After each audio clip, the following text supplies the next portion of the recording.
Good morning, welcome all.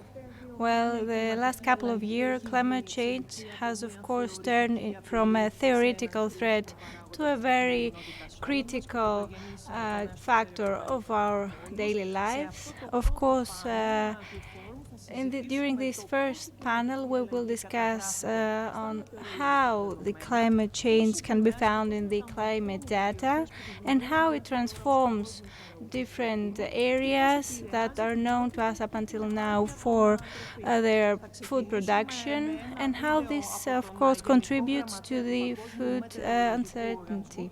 We will start with a speech from Dr. Petteri, the General Secretary of WMO. We will start with a video. He wasn't able to make it with us today. Σας ευχαριστώ πολύ για την σημερινή πρόσκληση. Θα ήθελα να μοιραστώ μερικά πράγματα για την κλιματική αλλαγή και πώς επηρεάζει τις συνθήκες στον αγροτικό τομέα. Για τον Παγκόσμιο Μετεωρολογικό Σταθμό είναι πολύ σημαντικός ο καιρός, το κλίμα και το νερό. Επίσης, διοργανώνουμε διάφορες συνεδριάσεις για την αλλαγή του κλίματος.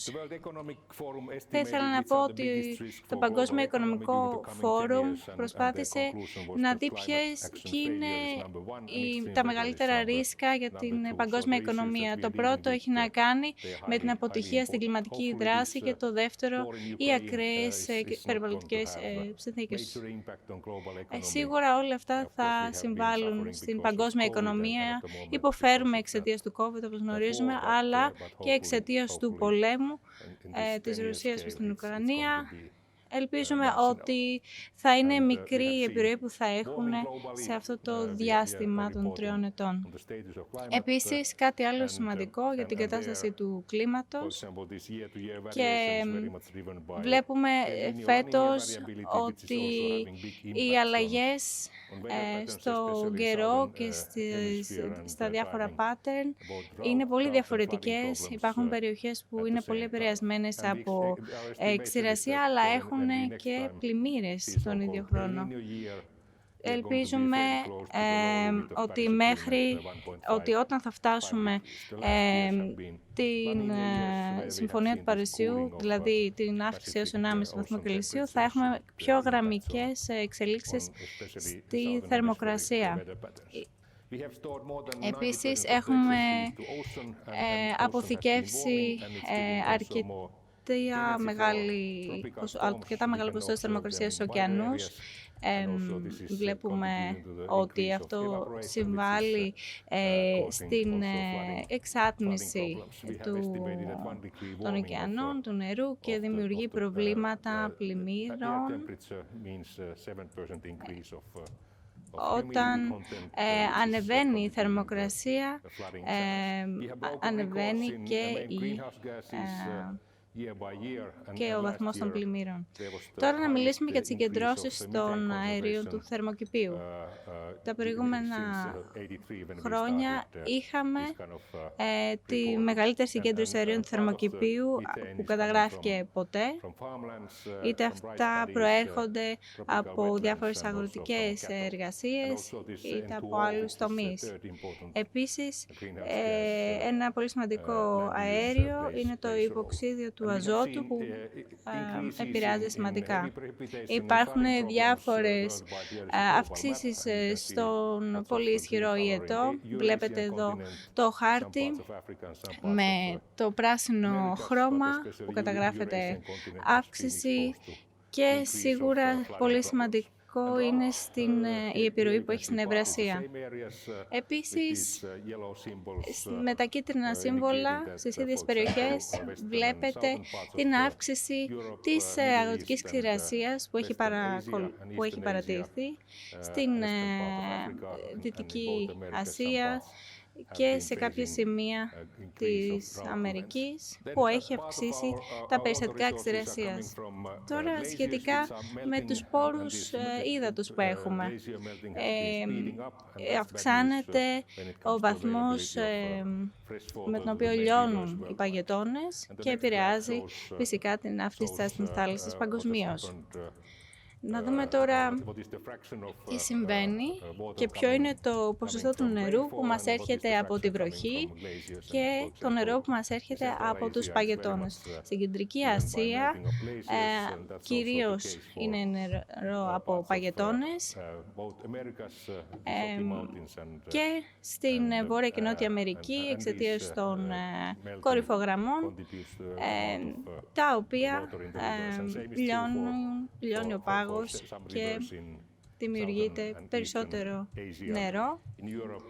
Το ίδιο και στην Κεντρική Ανατολική Ασία. Στην Ευρώπη έχουμε περισσότερο νερό από τις βροχές και φέτος οι βροχές που είχαμε αποτέλεσαν ένα ρεκόρ. Εδώ βλέπουμε τις τάσεις της αποθήκευσης του νερού από το 2002 μέχρι το 2021. Το καφέ χρώμα μας δείχνει τη μείωση και αυτό συμβαίνει κυρίως στην περιοχή της Μεσογείου, στην Ευρώπη και σε πολλά σημεία της Ασίας και στις δύο Αμερικές, ενώ σε άλλα σημεία της Αφρικής, σε άλλα σημεία της Ασίας βλέπουμε αύξηση των αποθεμάτων νερού. Επίσης, μία εκτίμηση της Επιτροπής για την Αλλαγή του Κλίματος έχει να κάνει με την υγρασία του εδάφους, που είναι φυσικά πολύ σημαντική για τις καλλιέργειες. Σε πολλές περιπτώσεις, όταν ο βαθμός αυτός αυξάνεται, φυσικά θα είναι πιο ξηρό το έδαφος. Υπάρχουν κάποιες περιοχές όπου υποτίθεται ότι θα αυξηθεί η υγρασία του εδάφους στο κεντρικό σημείο της Αφρικής και σε άλλα μέρη της Ευρασίας. Και αν δούμε τώρα τις διάφορες κόκκινες περιοχές σε διάφορα σημεία του κόσμου, εκεί φαίνεται ότι θα χάσουμε τις αποδόσεις των Σπαρτών, γιατί βλέπουμε ότι τα επηρεάζει η κλιματική αλλαγή, η αύξηση δηλαδή της θερμοκρασίας του κλίματος και θα επηρεάσει φυσικά και την επιστημιστική ασφάλεια παγκοσμίως. Βλέπουμε επίσης άλλα προβλήματα που θα επηρεάσουν τη διαθεσιμότητα του νερού, δηλαδή η αύξηση του πληθυσμού, η οποία φυσικά θα αυξήσει την ζήτηση και φυσικά θα επηρεάσει και τη διαθεσιμότητα. Βλέπετε με το κόκκινο χρώμα την Κεντρική Ασία και άλλα σημεία του κόσμου που θα αντιμετωπίσουν προκλήσεις εξαιτίας αυτού του φαινομένου. Θα πρέπει να τα καταπολεμήσουμε. Σχετικά με την αύξηση των στάθμης θάλασσας, βλέπουμε ότι στην Ανταρκτική έχει αυξηθεί η στάθμη κατά 0,4 μιλιμέτρα ανά χρόνο. Τώρα σχετικά με τις εκπομπές του άνθρακα και τη θερμοκρασία, βλέπουμε ότι δεν έχουν δεσμευτεί όλες οι χώρες του G20 στον περιορισμό της αύξησης της θερμοκρασίας στον 1,5 βαθμό Κελσίου. Βλέπουμε ότι τώρα οι προβλέψεις, αν συνεχίσουμε έτσι, δείχνουν μια αύξηση της θερμοκρασία 2 με 3 βαθμών, όχι 4 με 5 όπως είχαμε υπολογίσει παλιά. Επίσης, για να δούμε διάφορες δράσεις για τη μείωση των εκπομπών. Βλέπουμε το μήκος αυτής της μπάρας, με μπλε χρώμα είναι τα μέσα με χαμηλό κόστος, αλλά παρακάτω βλέπουμε πολλά υψηλά διαγράμματα όπου χρησιμοποιούνται άλλοι τύποι ενέργειας και το κόστος ανεβαίνει. θα πρέπει να προστατεύσουμε τα δάση μας και ελπίζουμε από τον αγροτικό τομέα να έχουμε λιγότερες εκπομπές και ελπίζουμε να μπορέσουμε να ενώσουμε όλες αυτές τις μικρές μπλε μπάρες που βλέπετε και να έχουμε ένα μεγάλο αντίκτυπο. Ελπίζω να έχετε ένα επιτυχές meeting. Σας ευχαριστώ. Thank you very much, Mr. Taalas, for your message. We saw that Greece is to be found among the red zones of the rise of the temperature. And now we will move on to the Major General Commander of the National Meteorological Service, Mr. Dimitrios Sideridis. This is something that can be found in our data. Please, you have the word.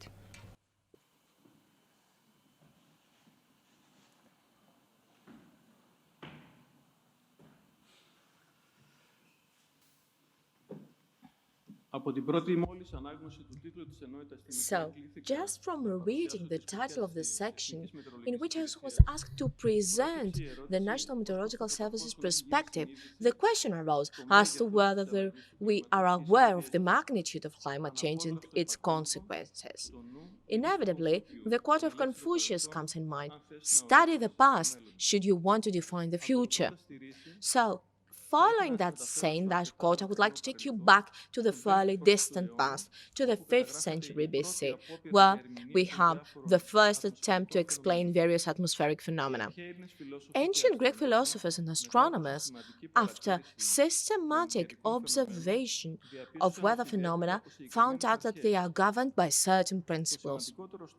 The most important conclusion, however, was that of Hippocrates, that meteorological phenomena recur throughout the year, and then he rightly became the father of climatology. As a maritime people, ancient Greece studied the winds and categorized them. They were the first to divide the Earth's atmosphere into climatic zones and study the effect of the climatic conditions on the life of humans, plants, and animals. In contemporary times, the National Meteorological Service, EMI, has taken on the task of climatology and its mission to support and serve the national defense, the national economy, as well as the community by providing high-quality, innovative weather and climate data. It maintains a digitized archive dating back to 1961 from all its stations operating continuously since 1960 and earlier in the form of written records which are also waiting to be digitized.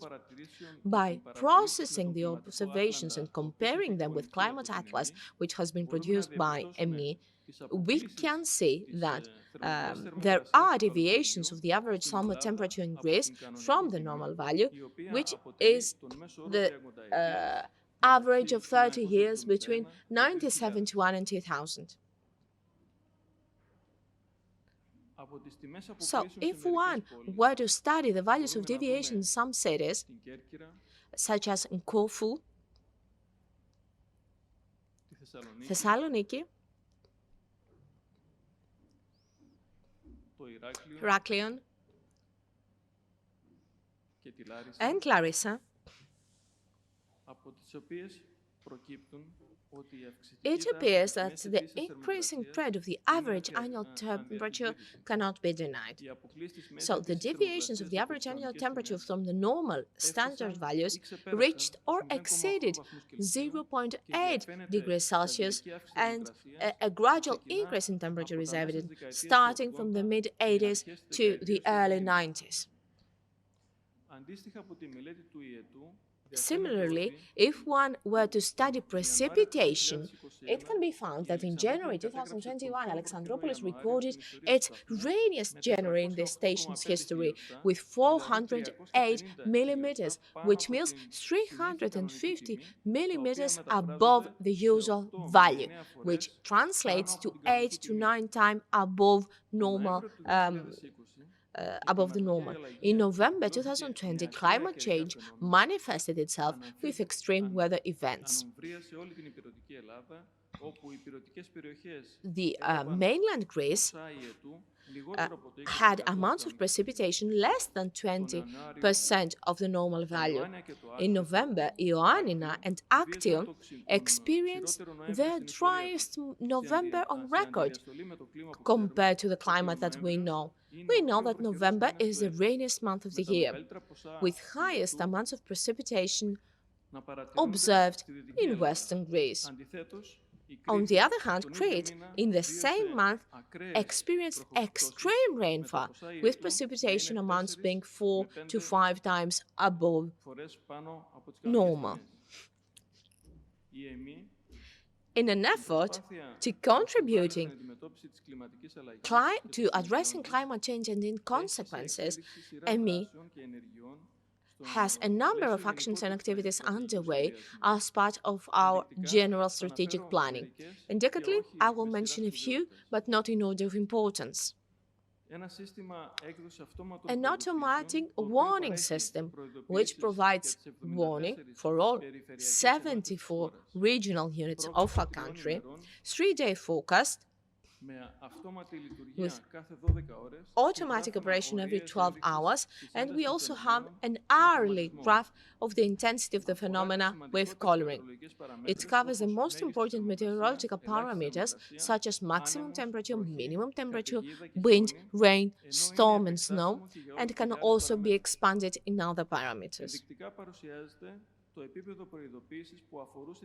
Indicatively, the warning level for Crete on the 15th October this year is presented here. This application now, it waits to be verified by our service, but we have also procured, and it is the process of being installed, an automatic weather stations which follow WMO requirements and will provide information throughout the country. We are in the process of producing meteorological radars. However, the current conditions are not satisfactory since the availability is limited to 3 out of 8.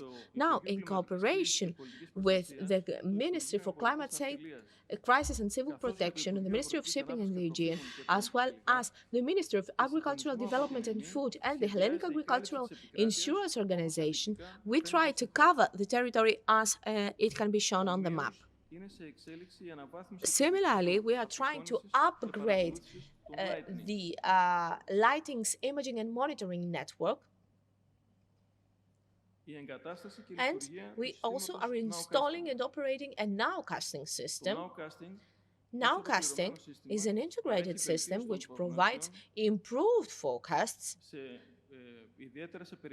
particularly in cases of severe weather events. The system integrates data from all available instruments, since we want to provide accurate forecasts in the first half an hour and detailed forecasts in 6 hours. And it can be, it has a lot of applications. As a prevention tool, for example, it can be used by the civil protection for informing citizens and mobilizing its various tools. And it can be also used by ELGA for the effective execution of the anti-hailstorm protection program at specific times and places. The role of EMI is not to make decisions, but to accurately measure, forecast, and maintain and record our data. In order to be able to meet the requirements and within the framework of its mission, it has undertaken a number of actions and synergies with various agencies and institutions both in Greece and abroad. Indicatively, I will mention some, such as in updating and production of new products using EUMETSAT data. Our country is a member state of EUMETSAT since 1988 and is represented by EMI. This organization wants to utilize the orbit satellite data in order to have atmospheric variables and climate monitoring. In cooperation with EUMETSAT, EMI operates one of the 5 main receiving stations where we are receiving, processing and distributing polar orbit satellite data in order to help other meteorological services in Europe, and also participates in programs such as European Polar Satellite, which consists of 3 polar weather satellites, Meteosat third generations, which consists of geostationary meteorological satellites with high spectral, spatial, and temporal resolution, as well as the new program, the so-called European Polar Satellite, which consists of 3 meteorological satellites orbiting also. EMI also tries to promote cooperations with meteorological services in other countries, for example, the trilateral collaboration with Cyprus and Israel, mainly in the fields of climate and weather forecasting models. At the same time, we are trying to cooperate with other Balkan nations, providing both expertise and numerical weather model products. We also collaborate with universities and research institutions. So far, we have signed and we are ready to sign MOUs with some of the largest universities in the country, and we also have cooperation with them in research programs. The next steps, which are a major challenge for us, are the amendment of legislations governing the commercialization of our products and services in order to harmonize with the European directive and the policies of WMO for providing unrestricted free data.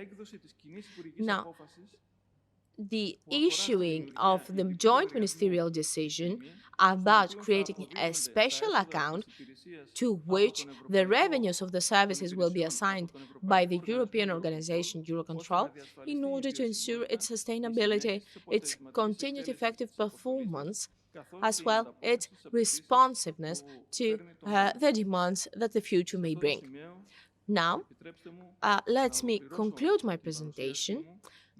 First of all, thank you for giving me the opportunity to inform you about the work of EMI and what we do in order to tackle the challenges of climate change. And of course, I remain at your disposal for any questions that you may have. Thank you very much, Mr. Sideridis. Now we will continue. And among those changing times, the food industry should find solutions and adapt in order to safeguard the sustainability and enough food supplies for all of us. We have with us Dr. Kalliopi, who is Group Food Safety and Suppliers Quality Manager of Coca-Cola Hellenic, will try to explain those things to us very shortly. Good morning, everybody. It is my honor to be with you today. So I would like to thank the organizing committee and Mr. Valakakis for his invitation. In the next few minutes, I will present to you the response of Coca-Cola Hellenic to climate change, the consequences of climate change on our company because of its size and of course of the sector that we are active upon, and these changes might be very important.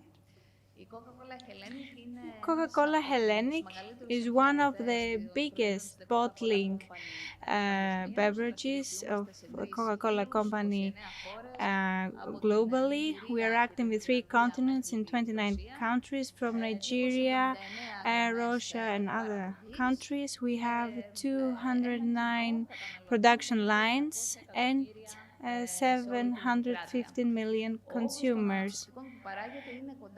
We produce around 13 billion liters of beverage yearly. So if one thinks that the basic, of course, product we use for our beverages is water, and of course that a huge part of our products contain sugar and sugar-like products, then you can understand how important climate change can be for the availability and the quality of water and, of course, the crops. We are very glad to found ourselves within the first 5 companies of the Dow Jones index. And they, of course, measure different things: the environmental impact of the company, the social impact, and, of course, their impact on climate change. In order to stay in this position, we are, of course, committed to very specific and very strict goals for development until 2025. Our strategy for our answer to the climate change is based on 3 pillars. The first one has to do with how we're going to reduce our impact and footprint, how we're going to contribute less to the climate change. We are committed to reduce the carbon emissions by 2040.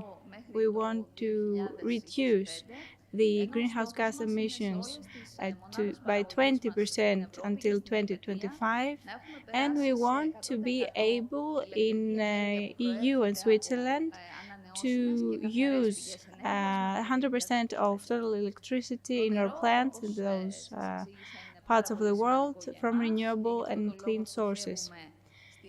That's something very important to us. Water is very important to us, and we want to reduce water per liter of beverage. And apart from being a very important source and product for us, it is used everywhere. For example, for cooling down our equipment or for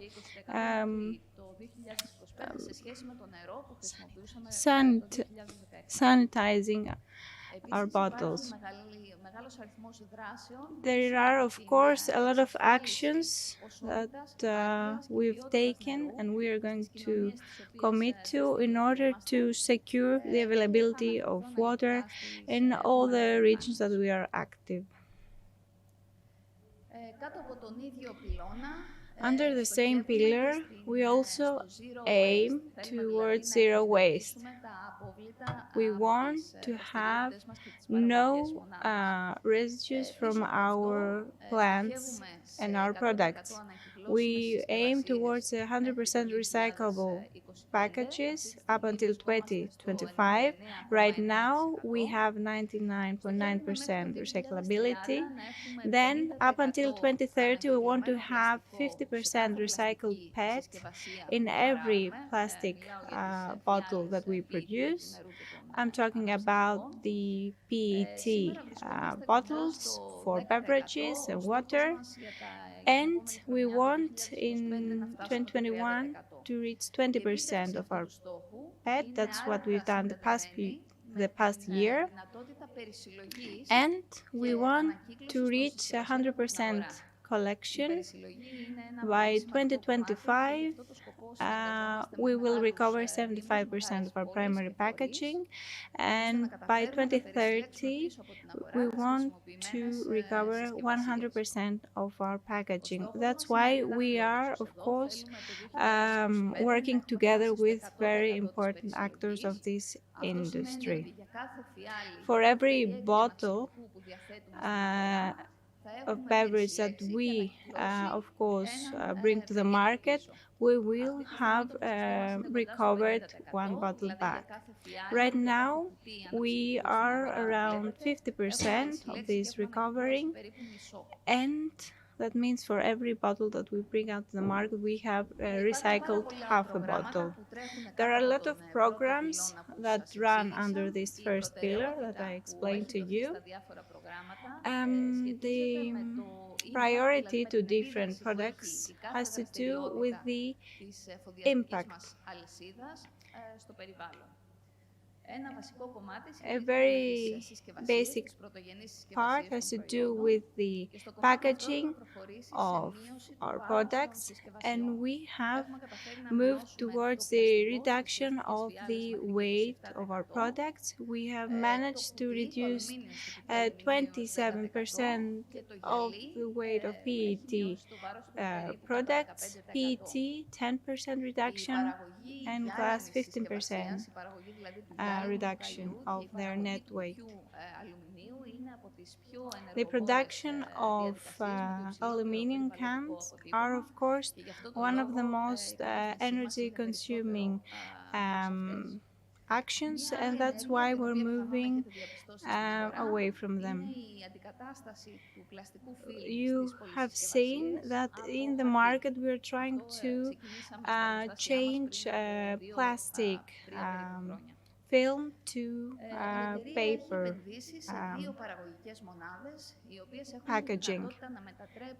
That's why we have 3 plants that turn plastic bottles to retin.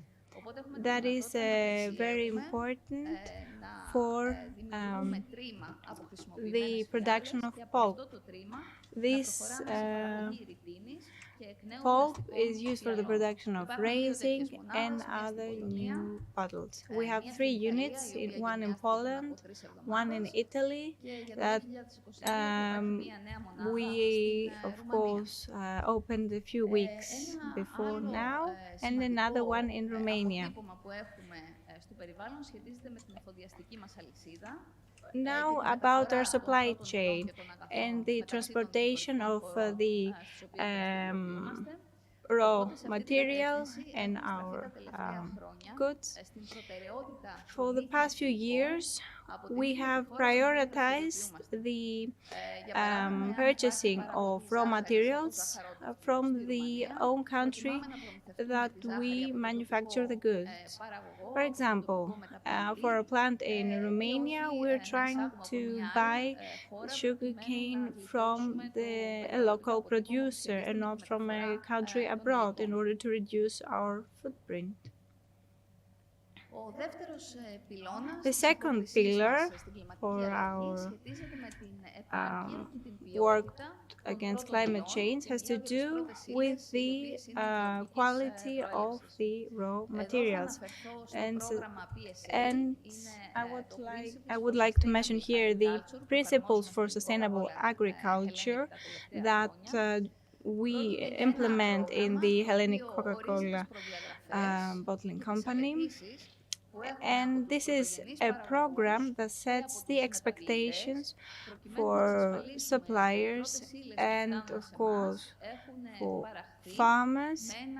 And we want to be sure that our products have been produced through a very qualitative program.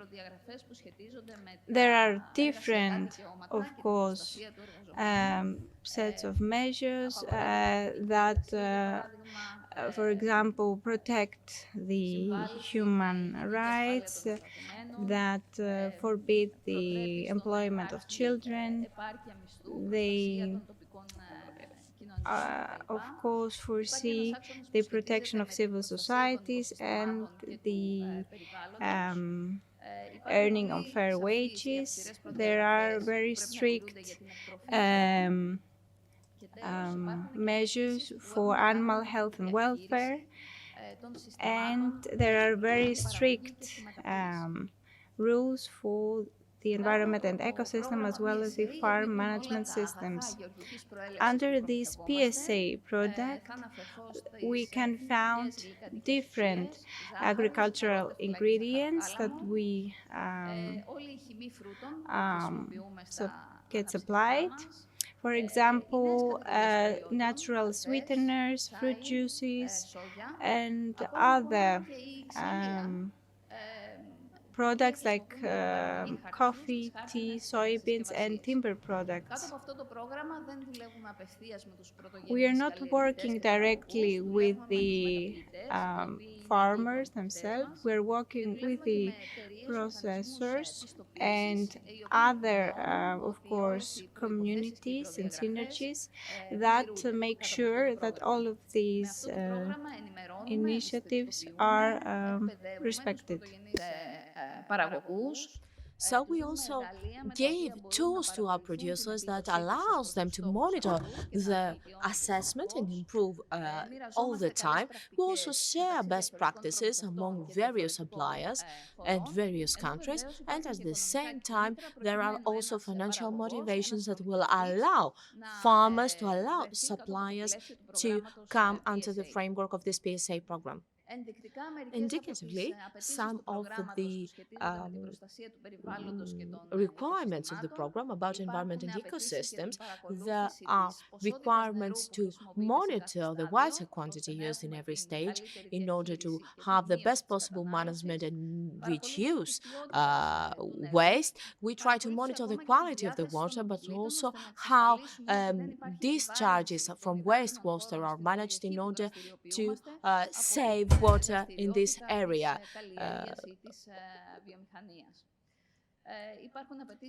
There are also requirements about the energy use. We want to reduce energy, and our crops and our processing units to try and use renewable energy sources. There are requirements regarding the waste management, of course. Regarding the use of land, we prohibit crops which are cultivated in previous forest areas. We want to protect forests. We do not accept products coming from crops that have expanded and harmed wetlands, and we have specific requirements about agrochemical products. We have to be very careful and its use should be justifiable, and we also have requirements about the species and the varieties in order to have the best possible crop with less water and less energy used. We are really happy when it comes to the results of this program. There is a high commitment ratio, not only from our farmers but also from our processors. For 2022, we have reached 90% of our primary products to become from PSA certified units, and from 2025 we want every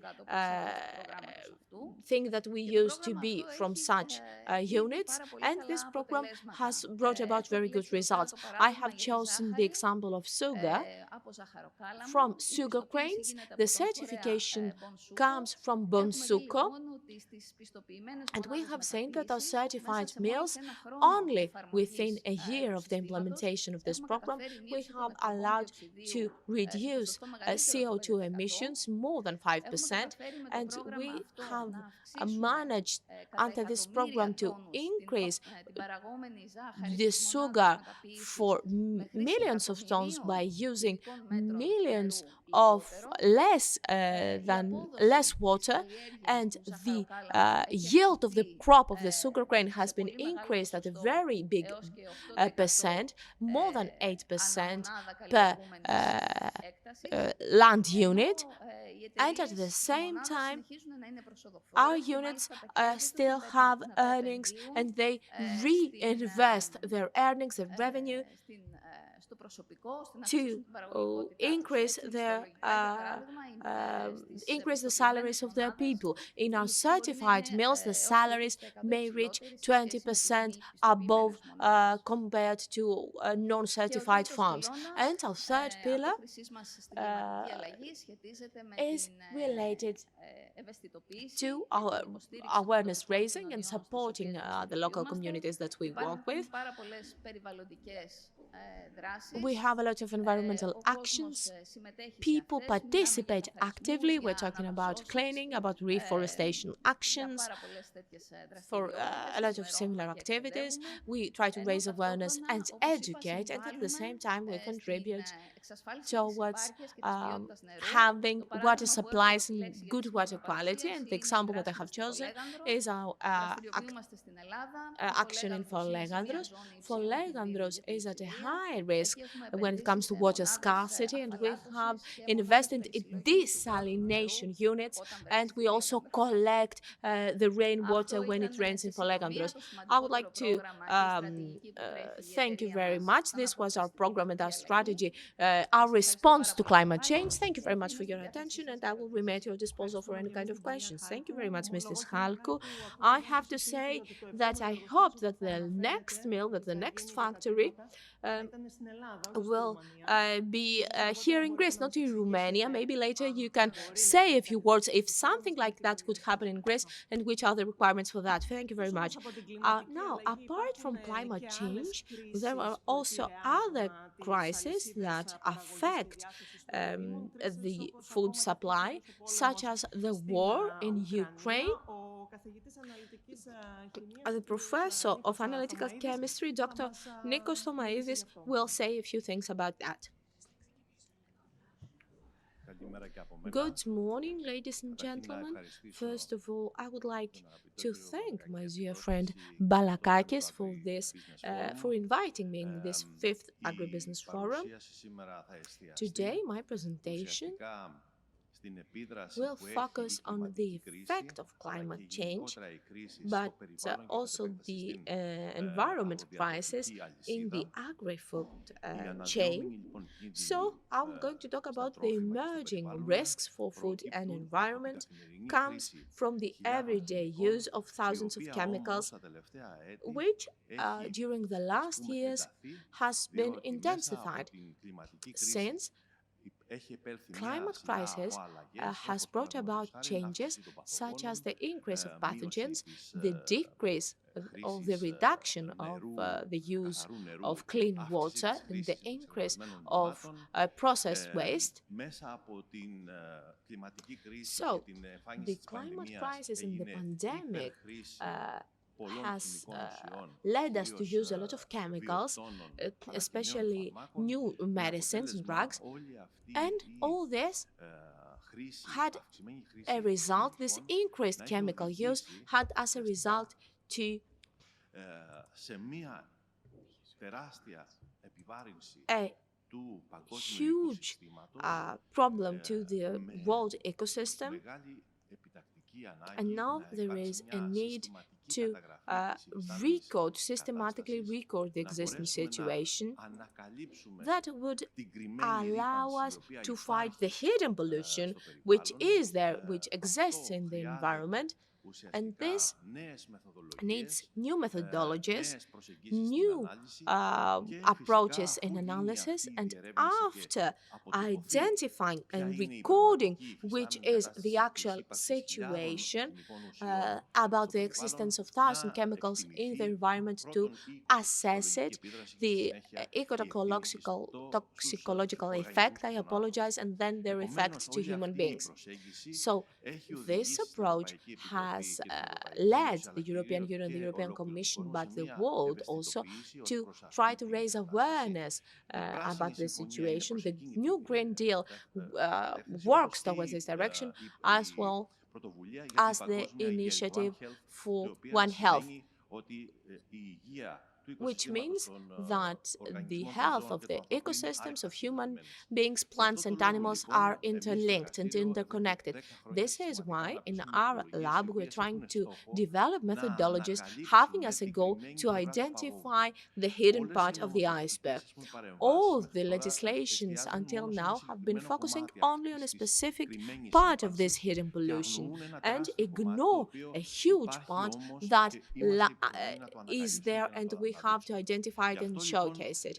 This is why We have been running a lot of research programs around the world in order to showcase that those hidden chemicals that we use every day, combined with the climate change and the recent pandemic, is leading us to release new substances on the environment, and those substances have not been studied, and we don't know their real effect in the human health. Some examples can be shown on your screen.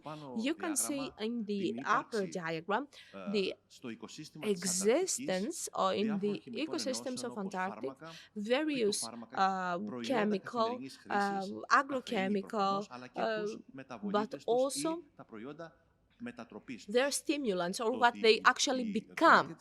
So the parts of Antarctica are accessible due to climate crisis and the increase of tourism towards those areas. Therefore, we can say that even in the remote ecosystems, there are some substances coming from our everyday activities. At the same time, a large program on a European level, Life Apex, has proven that in our food chain from the predators to the other animals, we have thousands of substances that did not have that, let's say, those attributes when the European Union allowed them to be marketable. This is a huge challenge for so-called PFOs that have such attributes and can be found all around the world. We have seen in various points in Europe from samples that are collected that the PFOs and other stimulants, products of everyday use and drugs go to the predators and then in human beings, of course. This is why the European Commission has decided a year ago to finance for 7 years the partnership for the assessment of risk of chemicals in order to contribute to showcasing the problem and to try and find solutions within the framework of the Green Deal. Of course, we participate to this effort. A very important effect of the climate change is the reuse of processed waste in areas that are that have water scarcity. As we have already seen, this is a problem also in Greece, but it is already happening in Israel, Spain, and other areas around the Mediterranean Sea. And we have understood through this forced reuse of waste that a series of chemicals that cannot be separated from the factories go to the soil, to the water,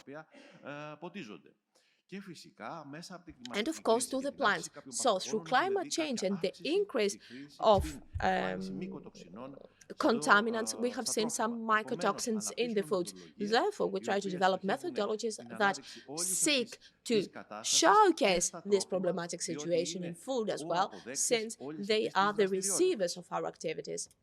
At the same time,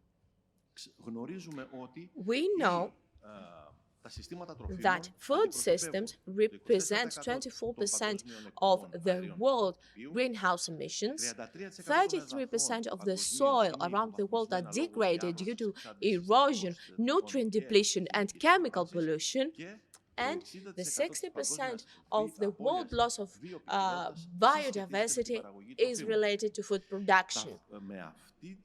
So, this problem is getting even worse through the Ukraine war or other crises around the world. So based on the lack of sunflower seed from Ukraine, of course this is an opportunity for olive oil to cover the gap in the world market. However, at the same time, it gives room to food adulteration. We put refined oils to the olive oil in order to allow farmers to have better earnings, bigger earnings. Another crisis that we have is the effort to use white cheese and to be sold as feta cheese in various markets, mainly in the European Union and the United States of America. And this is why we have to showcase the molecular attributes of those foods in order to be used as a document of authenticity, as a proof of authenticity. So we have to develop methodologies not only to showcase the special characteristics and to classify them based on their production, on their origin, on their variety, and everything that is related to the labeling of the product, but also with the new kind of marketing. At the same time, we have to find methods that will allow for food safety, but at the same time to tackle food adulteration in very difficult cases. And this is why analytical methodologies developed go really deep, use in order to authenticate wine, saffron, the characteristics of Greek honey, and of course to find if there is any food adulteration in Greek fruit juices. The first example is related to feta cheese, which of course is highly exported. Until now, the analytical methodologies were based on a method that needs 2 days. Now we have developed a new method which gives results in only half an hour. It allows us to understand if this feta cheese has cow milk in it by using a lot of data, a lot of information that we're not able to do before. And of course, with olive oil, which is also a common food that is tampered with, we use olive pomace oil in order to mix it. And this effort to adulterate, to tamper with the olive oil is tackled with our methodologies in the lab by finding specific indexes, by raffined oils that come from Spain. Refined oils that come from Spain. I apologize. All those digital data are collected on interactive digital maps, and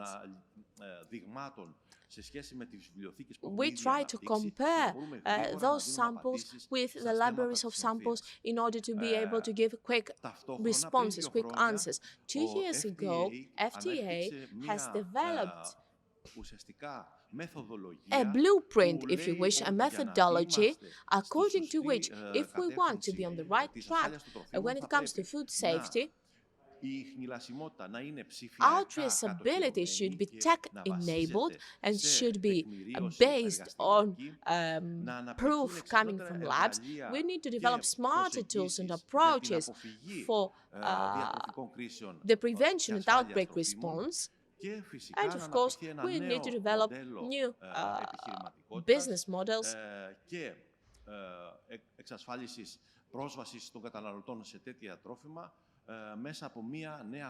through a new food safety culture.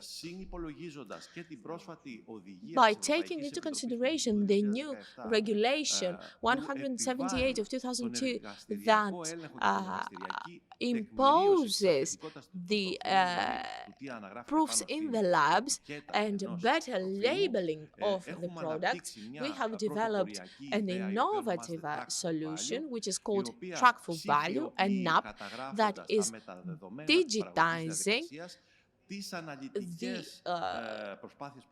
analytical efforts that we do, which means that we take the data from our analysis and we always bear in mind sustainability in order to allow our products to have a competitive advantage, to have a traceability, but also this new platform that consumers can have access in order to see the history and the characteristics and the attributes, as well as the traceability of the products, but also the processor and the producers have access to deeper data compared to what the consumers can see.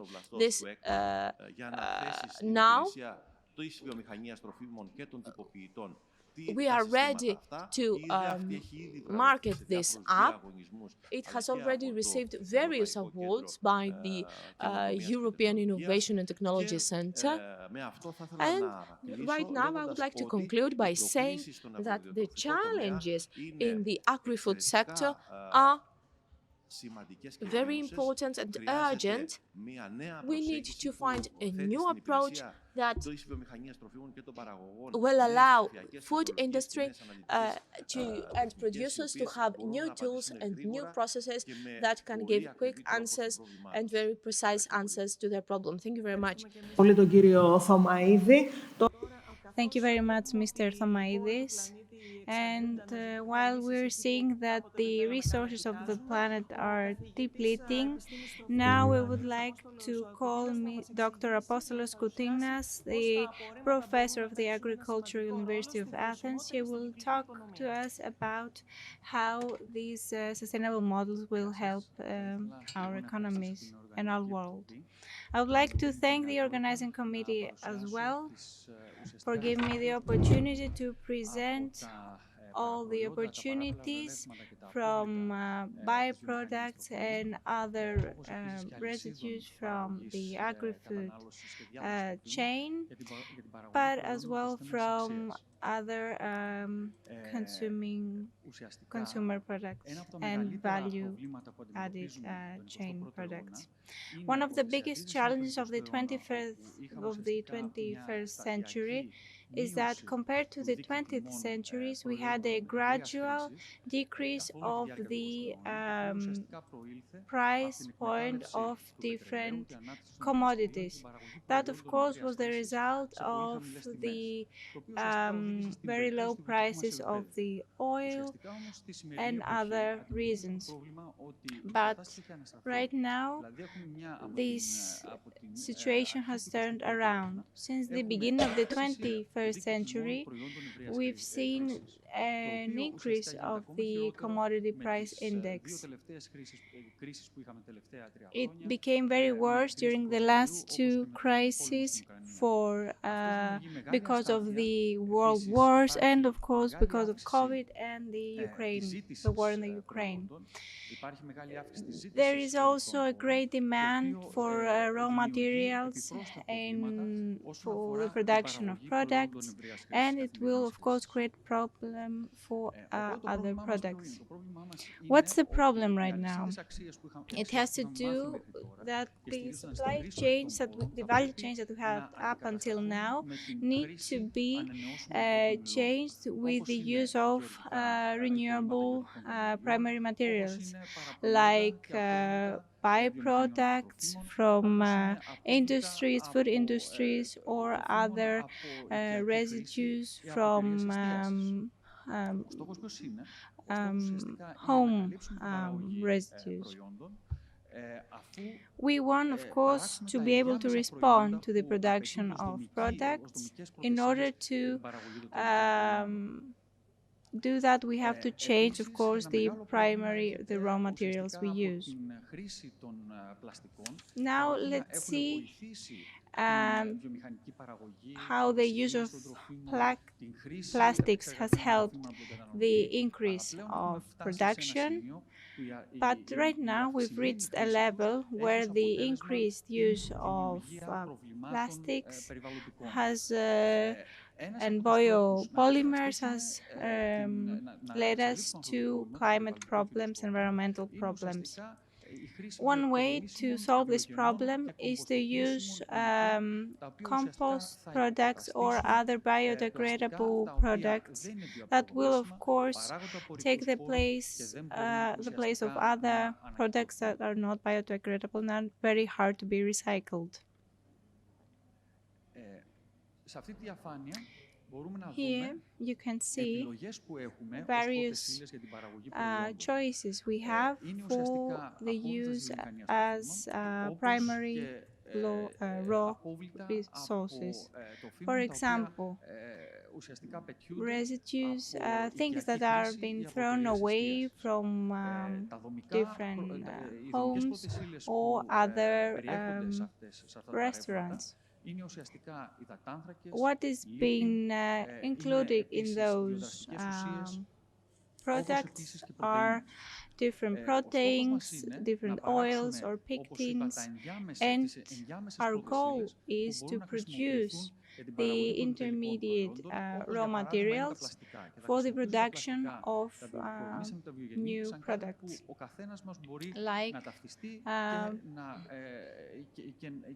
bioplastics. We can all see how useful they are in our daily lives. One thing that I was able to research further in my lab was to see how we could use organic civil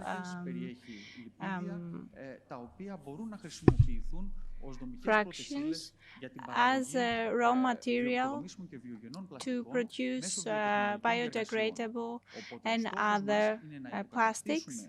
Our goal was to move away from chemical products that use oil to produce the final products and rather use biodegradable products to produce the same product.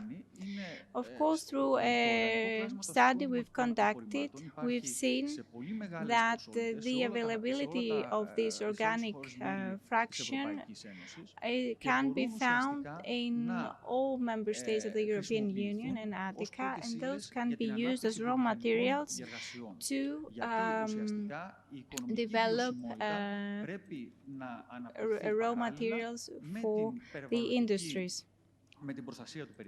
We have to link them with the protection of the environment as well as with the production of materials that are going to be accepted from the consumers and from the society and the citizens as well.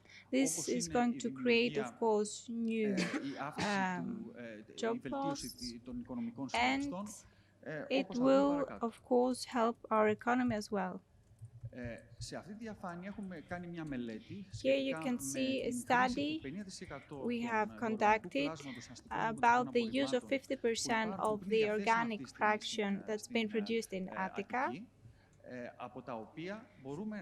From this, we can produce very important quantities of two polymers, and we can create very flexible or inflexible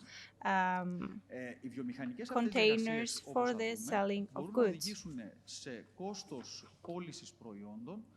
This will lead to a lower cost of the final product compared to other products that are produced from refined raw materials, like glucose that's been used. So, in this case, we want to change plastics that are made from oil and other biopolymers that are being produced from agricultural products, and their use was only for nutritional reasons. We don't only create packaging for different products, but we're creating a product that can, of course, add new jobs in the market. So the organic fraction of civil residues could not lead to the 100% production of those packaging, but we want to move to other value chains. Polymers, after being recycled, can be reused with the same technologies, with the same purpose to produce again the same products. So we can repeat the circular this cycle for the production of material goods, and that will, of course, allow us to be independent in a national level, and it will, of course, create independency to different industrial sectors, and every sector can, of course, lean on all these things that it has produced in the past and reuse them, and of course, that's a way to move quick inside the market. That's the goal of circular economy and the circular bioeconomy. That is the functioning of this circular functioning that is not going to be based from fossil fuels or from renewable energy sources, but it will be based on the resources already created and available.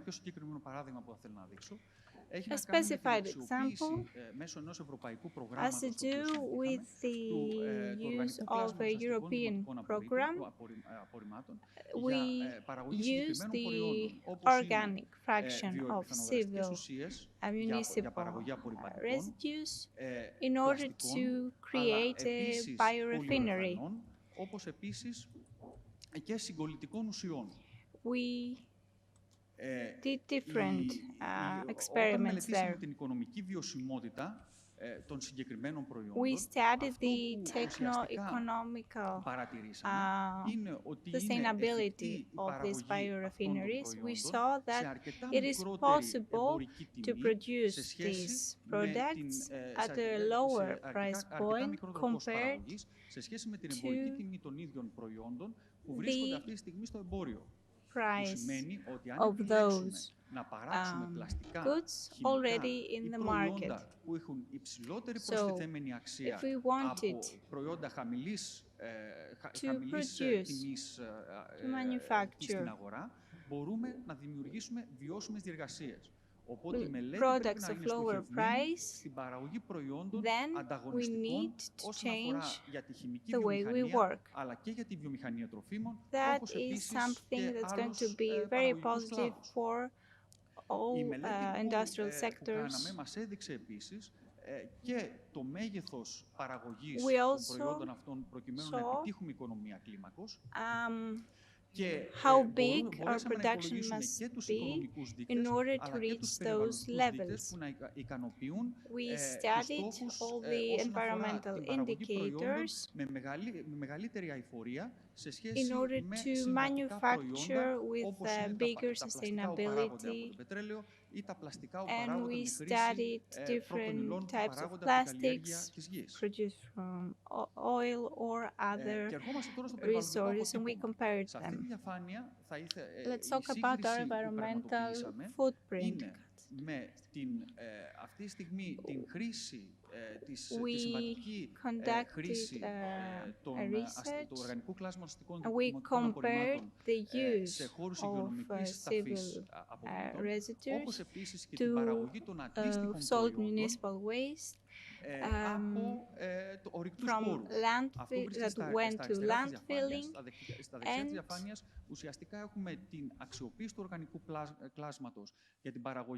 των βιογενών προϊόντων που περιέγραψα πριν, όπως επίσης και την παραγωγή των συγκολλητικών ουσιών και των επιφανειοδραστικών ουσιών από τη συγκεκριμένη τεχνολογία.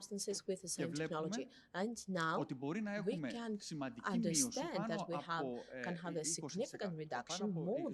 28% όσον αφορά τις εκπομπές αερίων του θερμοκηπίου σε σχέση με τη συμβατική διεργασία. Traditional process, which means that the assessment of the life cycle should be a very important tool that will be implemented in the case of bioprocesses and renewable energy sources in order to certify that the technology that we develop is not only economically sustainable, but is also environmentally beneficial. Now, when it comes to the second biorefinery, and in this case, we combine the production of polyurethane. We have compared the biorefinery with the traditional technologies, and we have understood that in this case, we can have the reduction of the CO2 emissions until 34%. Οι μελέτες που κάνουμε έχουν Those studies have as a goal βιώσιμη παραγωγή προϊόντων, the sustainable production of products that will be competitive based on their biotechnological process, but also we want to have economic sustainability as well as a low environmental footprint compared to the existing processes. Thank you very much for your attention. Thank you very much, Mr. Koutinas. Now we have completed the first round of speeches. We can maybe do a short Q&A session. Έχουμε χρόνο περίπου 20 λεπτά για τις συζητήσεις και καθώς περιμένουμε και τις δικές σας ερωτήσεις... So now we have been waiting also your questions. I will start by asking a question to Mr. Koutinas, and Mr. Thomaidis have presented a very important, very interesting solution. Mr. Thomaidis, the digital pass, and Mr. Koutinas using, or rather developing products by waste. How easy it is to realize them in the industry, how easy can those be applied in the industry, in the real life, and if it is difficult, what can we do in order to change that? And I would like to ask Mrs. Chalkou as well for her comment, and tell us, in your effort to find solutions, do you work with the Greek scientific community, and if yes, to what extent? Let us start from you, Mr. Thomaidis. Now, when it comes to the track for value, this application, and our effort to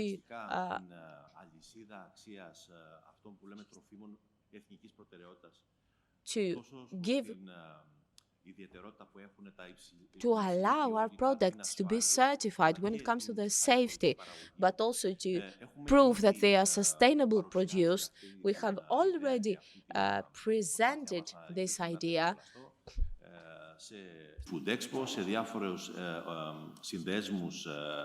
we have presented this idea in various food associations, especially related to the feta cheese, honey, olive oil, and wine. And right now we are ready to receive their answer. Now we have to certify this app, these marks and labels by an international organization, and we try to promote them for the everyday use. I think that this is a good effort. It is worth supporting. And it seems that this would be the case. Do you think that you have interest? Yes, there is interest for our app. Since we have received feedback from various countries, since 2015,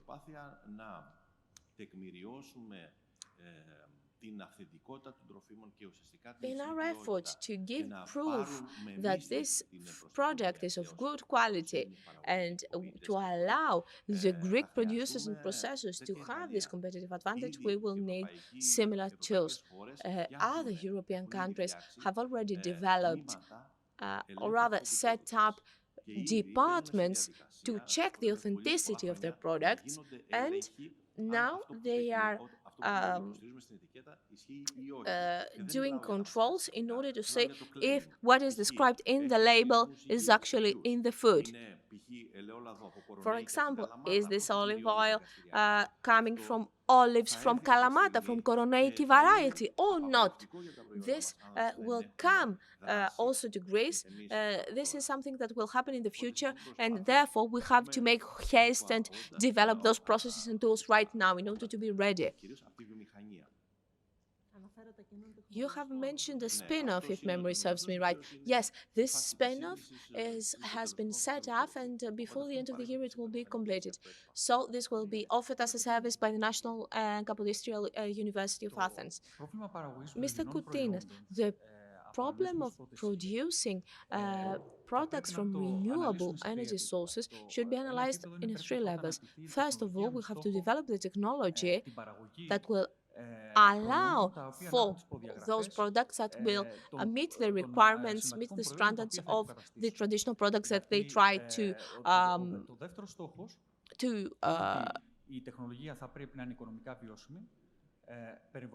leave behind. This technology should be environmentally beneficial, economically sustainable, and should cover real needs of the consumers, which means that we have to have a market in place.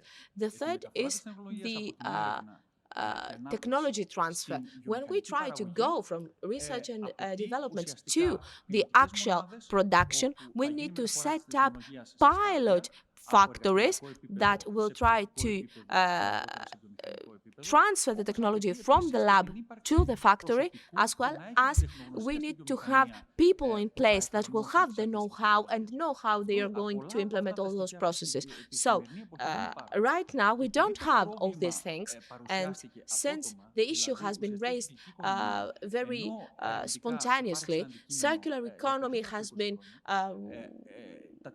taught in the universities, but during the last 2 or 3 years we are trying to implement it in action. However, this transfer is very difficult, and I will mention a very simple example. When the first mineral resource that people have used has been wood, then they tried to use coal and then oil. This lasted for 150 years. We are trying in just 2 years. The society has been asking us to go back to wood. We want to erase what has happened during the last 150 years and to create a new society, a new industry, a new range of products, and this is very difficult, and not even the wood, because we don't have timber forever. This was just an example for me. So in order to do this transfer, in order to go towards this direction, both the society, the industry, and the policymakers, as well as the banking sector, that this is a very strenuous endeavor, difficult endeavor, that needs everyone to understand that we all have to make sacrifices in order to realize this transition. I would like to say that we are fully aligned, and that the job that is taking place, the work that is taking place in Greek universities is excellent. Our company collaborates with universities in Greece and abroad about innovative solutions for protecting the environment, for new packaging, for waste management. There is a special part from our budget, annual budget, that is dedicated to trying new technologies, new solutions, in order to decide if that could be sustainable and can be implemented at a large scale in our industry. This was the answer for your question to the research. Now, if we want to discuss about what Mr. Thomaidis has mentioned, the digital traceability solution is a solution that we need right now. We ask our suppliers to provide it to us with similar tools. I would be glad to listen that Mr. Thomaidis has to offer something extra. Therefore, we are trying to monitor all our everything that we use. We know the sugarcane from which crops it comes, and we have information on how exactly how fertilizers, how many fertilizers we have used, or the water that we have used that is coming from that or the other place. Now, when it comes to food authenticity and food adulteration, is not something new. It has started from the fruit juices. We are trying to work with prevention, which means that we collaborate with our suppliers, with the processors of the juices, in order to safeguard that they meet the requirements, they have traceability, and they can guarantee the lack of adulteration. But of course, we also have labs. We collaborate with labs outside the company in order to check our products. And we want to also adopt molecular analysis in order to see if we have different varieties within what we try. For example, if there is pineapple in the watermelon, so to say, juice. This is more or less what we try to do in order to tackle this concern. So, after listening your presentation, you have said that now you try to take supplies from local farmers and that you need them to meet some requirements. I was wondering if that is increasing the cost of your supplies, and how, if this cost is also means higher cost for the consumer, and if beverages and sodas and fruit juices will become something very expensive for the consumers. It is very important to have a very good economical and technical study. When one might hear that we try to use less pesticides, we try to find more energy-friendly solutions. The first that comes to mind is that, of course, that will mean a higher energy cost, and that the consumers could not buy our product. However, we have seen that the opposite might happen. Do you have relevant examples to share with us? Right now, no, I don't have a concrete example, cost-based examples. That you have seen some of the examples about the certifications of the sugar cane, where we have managed to increase the yield per land that was used for this crop. So it seems at the end of the day, this is a solution that is sustainable, not only for the farmer, but at the end of the day for us as well, and for consumers too. So it might seem as a simple solution. However, in reality, the cumulative benefit makes it sustainable and attractive for the And after hearing Mr. Koutinas talking about the use of waste, that of course come from all the resources that we've already used up, and that of course comes hand in hand with our energy independence, then it is of course more critical to examine how much our natural resources are being limited, and of course because of climate change. Is there a reason to worry that we are going to reach the climate of North Africa in the future? Well, up until now, the indications show us that we're moving towards a new weather model. I wouldn't like to compare it or try to see how this translates with another country, but we see that it is a very bitter change. According to the data of EMI, we see that the indicators show us how the future is going to look like. We reached a level to talk about different weather phenomena that we've never seen before, extreme rains, etc. This model is very different to the one we had in the past. We cannot identify it, but these are not the phenomena that we would like to have. They are very different from time and place, and of course they will define the crops we use.